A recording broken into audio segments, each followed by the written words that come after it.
Buenos días, nos encontramos en la Universidad Complutense de Madrid y hoy vamos a dedicar un tiempo a la primera clase de métodos intrusivos y hacktivismos orientado a la seguridad informática en empresas. ¿Por qué hablar de intrusión y de métodos de hacktivismo para comprometer empresas? Porque de alguna manera hoy en día se ha hecho bastante, si no popular, sí bastante común que muchos individuos, terceros individuos con intenciones maliciosas, intenten comprometer sistemas informáticos de corporaciones, empresas, instituciones, etcétera, en Internet. Nos vamos a comenzar directamente hoy a ver con unas herramientas de plataforma Microsoft, no porque seamos muy partidarios a lo mejor de Microsoft, porque somos muy aficionados a Linux, pero sí queremos demostrar que determinadas implementaciones, herramientas ya existen en una plataforma tanto como en otra y que facilitan estos mecanismos de observar a las empresas. La técnica o el inicio es quizá la parte más profesional. Los script kiddies y la gente que se inicia en esto quizá no utilice estas metodologías, que no vienen a ser otra manera que hacer de labor de detective y detectar el ámbito de las empresas cara a Internet. Una empresa solo puede ser comprometida con aquellos servicios, routers, servidores, servicios en Internet, determinados firewalls que tiene cara a Internet.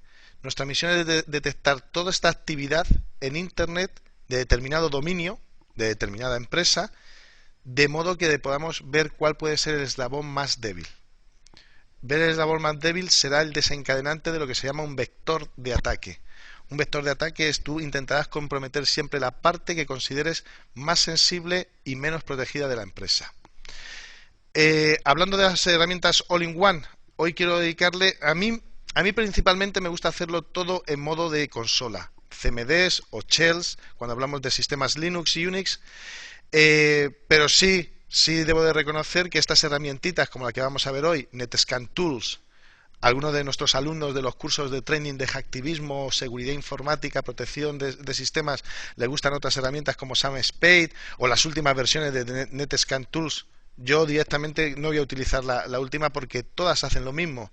Lo importante es saber los conceptos, saber lo que es un trazado de rutas, saber lo que es una transferencia de zona malintencionada, saber lo que son horquillas de barridos ping, es decir, determinadas técnicas que son metodologías que tanto sirven a terceros maliciosos como nos pueden servir a administradores de sistemas y a gente preocupada de la seguridad informática para ver cómo es el ámbito y cómo es el fortalecimiento de nuestra red y el posicionamiento de esta cara a Internet.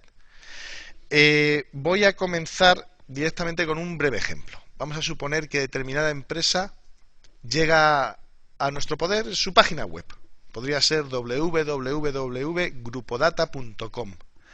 La primera pregunta que puede surgir a un intruso malintencionado es, bueno, ¿y quién es grupodata.com? ¿Qué máquinas tiene o qué servicios dispone grupodata.com cara a Internet? Sería interesante ver si dispone de servidores FTP.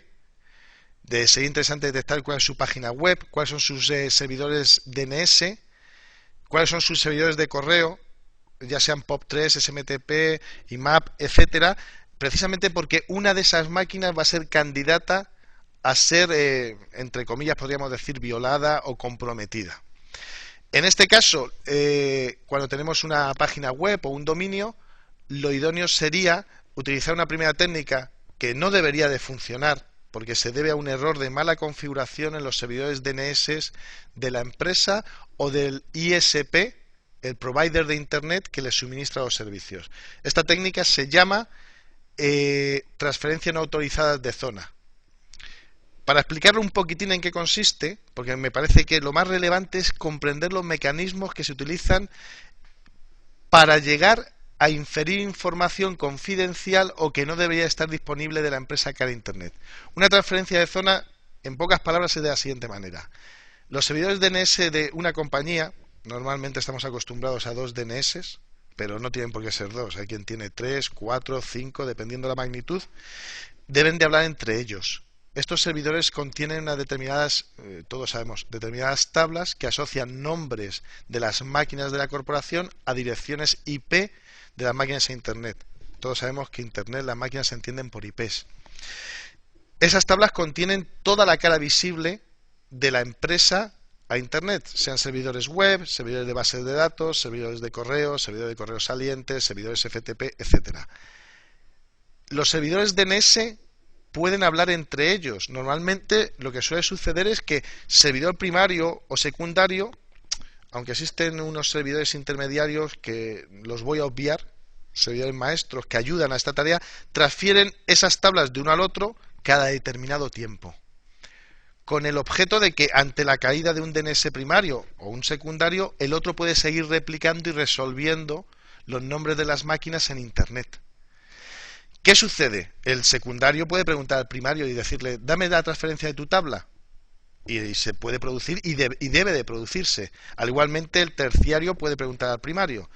Pero ¿qué pasa si un individuo en su casa, a 25 kilómetros de Madrid, solicita la transferencia de zona a un servidor de estos? No debería, lo idóneo sería obtener una respuesta que nosotros llamamos query refused. No, pregunta rehusada. Tú no eres quien para que yo te dé la tabla de determinado dominio que identifica todas sus máquinas con sus IPs y actividad en Internet. Pues vamos a ver que esto sí sucede. ¿Es un error de configuración? Es un error de configuración aquellos que hayáis configurado servidores DNS con Microsoft o los famosos bin de Linux Unix. Sabéis que es una parte de la configuración donde tú debes de indicar con un simple clic en plataforma Microsoft qué servidores están autorizados, qué máquinas a transferirse las zonas. En los Linux Unix es una línea en el script donde tú le indicas qué máquinas tienen autorización a recibir las transferencias de zonas. Este pequeño error de configuración es la manera más rápida de determinar casi todo el ámbito, el 99% del ámbito posible que tenga la corporación o institución cara a Internet. Como os decía, vamos a utilizar un dominio de unos amigos, que es grupodata.com. Podríais probar con cualquier organización universitaria o con muchas empresas, incluso con la vuestra. Lo idóneo sería obtener siempre, como os digo, y veremos, buscaré un ejemplo concreto donde sea rehusada la pregunta y no podamos obtener información, aunque veremos algunas técnicas para sacar determinadas máquinas adicionales, aunque el servidor DNS no quiera hablar con nosotros. Hablábamos de un dominio, grupodata.com, y nos preguntaremos, pero Antonio, ¿y cuáles son los DNS de grupodata.com? Normalmente los DNS de una corporación siempre van a estar públicos, y van a estar públicos en sitios tan inofensivos como los sitios donde registramos los dominios. Cuando vamos a dar de alta una página web, el ISP o la persona que realiza el trabajo web para la organización tiene que rellenar determinadas fichas y en su buena intención da todos los datos descriptivos tanto de la organización, contactos administrativos. Ojo con esto, porque son susceptibles de ataques de ingeniería social, como vemos en los cursos, y por supuesto va a dar los servidores de resolución de nombres de este dominio en concreto. Nosotros tendremos que detectar estos DNS, apuntarlos en nuestro blog de notas o en nuestro nano en Linux. Siempre os recomiendo siempre tomar nota. Esto es una labor detectivesca, por decirlo de alguna manera. Entonces va mucho de tomar notas en el momento que intentamos auditar la gestión de seguridad de nuestra red. Seguidamente, cuando tengamos esas servidores o DNS, debemos de empezar la técnica de interrogarles. Es la primera que yo utilizaría y que utilizamos en muchos casos en nuestros cursos de entrenamiento para detectar la actividad. Por supuesto, lo idóneo y lo normal sería que no nos diese máquinas. Veremos que no es el caso.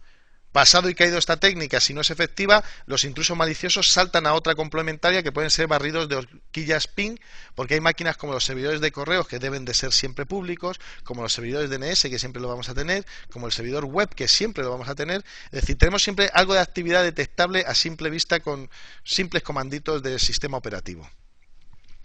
En este caso vamos a empezar entonces a realizar nuestra primera transferencia de zona. En este caso va a ser exitosa porque he pedido que así lo sea, para el ejemplo, y después veremos otro ámbito donde no va a ser exitosa para que comprendamos cómo un servidor bien configurado DNS no arroja información, entre comillas, sensible o que pueda animar a terceros a posibles intentos de penetración en los sistemas informáticos de una empresa.